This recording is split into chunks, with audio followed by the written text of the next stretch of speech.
বন্ধুরা আজকের ভিডিও নিয়ে চলে এলাম। দেখো আজ আমি কি রান্না করেছি। এখানে আছে দেখো সাদা ভাত, এইখানে আছে দেখো ভেন্ডি ভাজা, এখানে আছে দেখো ডাল, সোয়াবিন দিয়ে মুসুর ডাল, সোয়াবিন দিয়ে মুসুর ডাল করেছি। এখানে দেখো মাছ, কাতলা মাছ, আদা জিরে বাটা ধনে পাতা দিয়ে কাতলা মাছটা বানিয়েছি, টমেটো দিয়েছি আর একটু লঙ্কা গুঁড়ো দিয়ে বানিয়েছি। কেমন হয়েছে?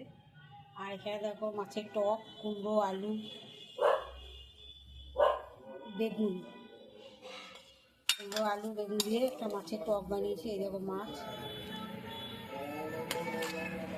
এই দেখো কুমড়ো, মাছের টক বানিয়েছি। কে কে মাছের টক খেতে ভালোবাসো? আমার খুব ভালো লাগে। একেবারে বাচ্চার ঝোল বানিয়েছিলাম, বাচ্চা তো খাওয়া হয়ে গেছে। ঠিক আছে, শিঙি মাছের ঝোল,